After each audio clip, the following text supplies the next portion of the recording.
You're listening to Gold Block Career, your podcast for leveling up yourself.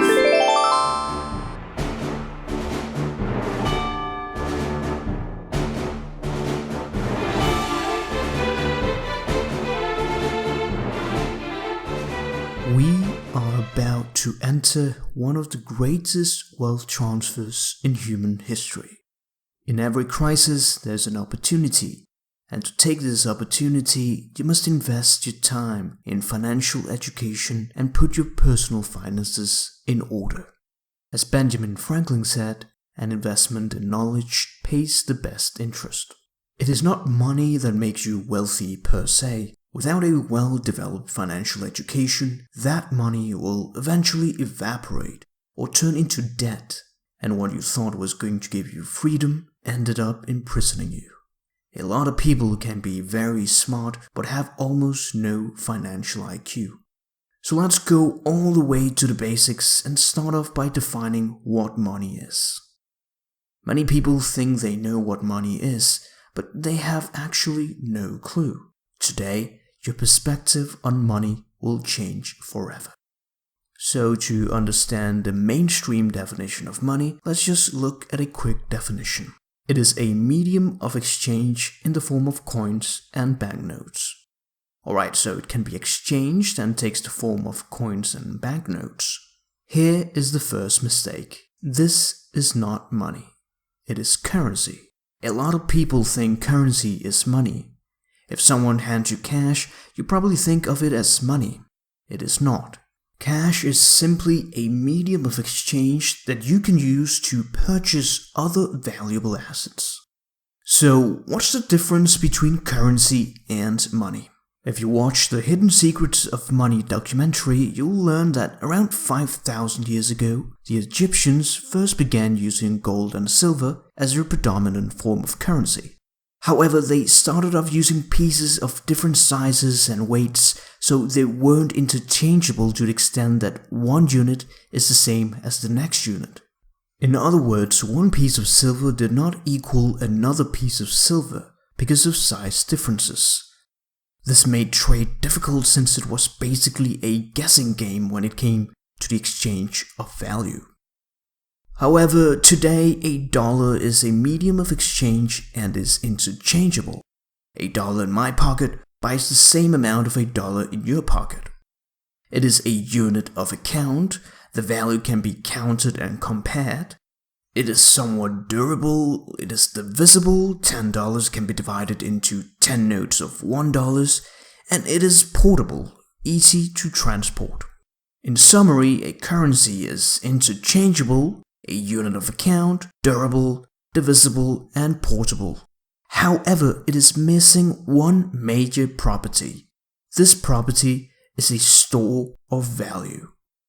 Money is all of those things plus a store of value over a long period of time. Today, the only real money that has a store of value is precious metals such as gold and silver. The currency we're using is not money since it doesn't have a store of value. The Fed and central banks around the world can print more and more money since the dollar is fiat currency. It is not backed by valuable assets such as gold or silver after President Nixon took the dollar off the gold standard in 1971. Fiat currency is based on confidence and trust in the government, but intrinsically its value is zero. However, since gold and silver are limited in quantity, they maintain their purchasing power. Central banks cannot print gold and silver. It is created by nature and found in nature.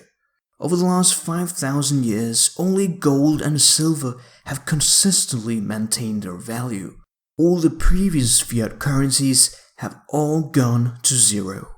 Before the First World War, if you looked at a dollar note, you would see that written on it was the value of the dollar payable in gold coins to the bearer on demand. In other words, the real money was kept in a vault. The currency was a note that they gave you as a claim check to that gold. The real value is the gold, not the piece of paper that says you own the gold. However, the government does not like gold since it restricts the ability of the government to spend beyond its means. They want to be able to print an infinite amount of money.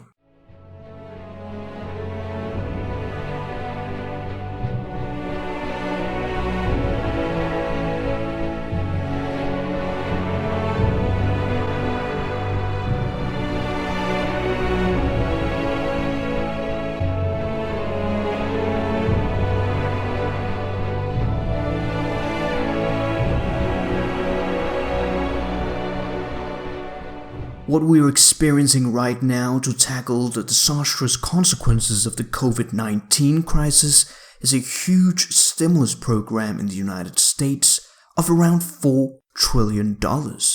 These stimulus checks intend to restore the economy and prevent a recession by boosting employment and spending. A classic Keynesian monetary policy that has huge consequences. The major one is inflation. As the government expands the currency supply, prices of goods and services rise. A great analogy is imagining a pool of water as a currency and a sponge as the prices. When the central bank expands the currency, prices like a sponge in water rises to suck up the excess currency. Since the prices are up, the same money that you have in your bank account is now worth less. As more and more money enters the economy, the excess money causes your money to be worth less. So, the reason prices go up is not because the goods in the markets are changing. It is because of the government printing money. You'll often hear this term in the news many times as quantitative easing, QE, bailouts, or stimulus programs. They are all different and complicated terms to describe the exact same thing: printing more money.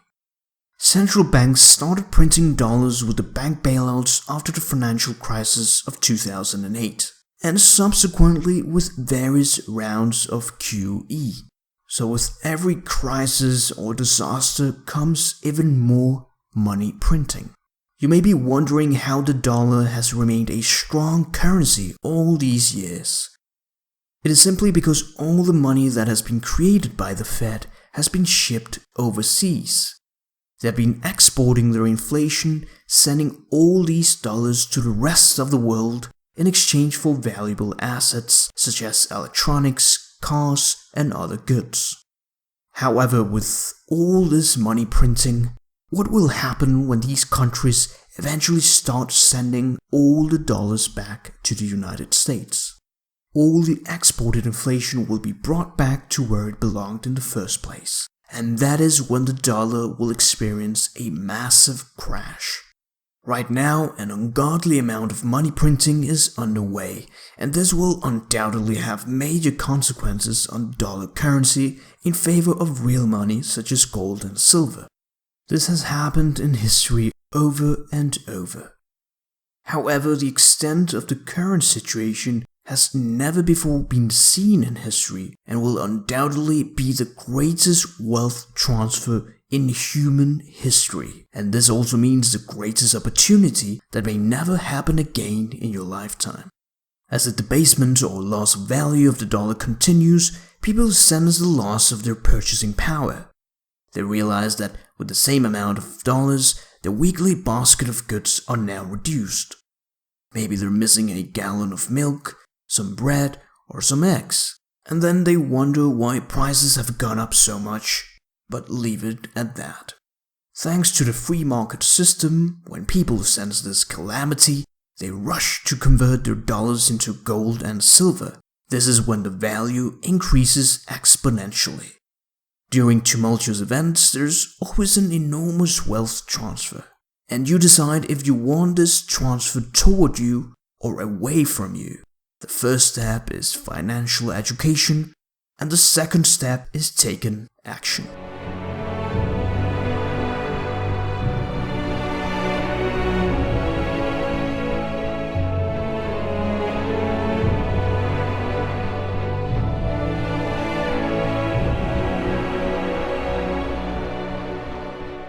Throughout history, there are times when stocks and real estate outperform gold, silver, and commodities, and other times when the cycle reverses. This time is now. Gold, silver, and commodities are going to outperform the market, and no one knows how long this might last. The masses realize that gold and silver are undervalued, and those who take action become very wealthy in a short period of time, while those who do not know about this keep their currency and lose value. The mass psychology, panic, and mania has repeated itself since ancient times, and will keep repeating itself in the future. This, however, is a turning point in history. After this major event, people aren't going to be the same. There are already more people dead in New York from COVID-19 than 9/11.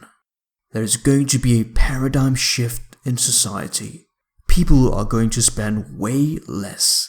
Less concerts, less movies, less traveling, and this is going to affect the whole nation and the way people are going to behave. Consumption is normally around 2/3 of the US economy. In 2019, consumption took up 90% of the US economy. People started valuing feeling wealthy over actually being wealthy. The stock market crash and unemployment has already affected millions of people. Millions of people holding retirement plans that invest directly in the stock market.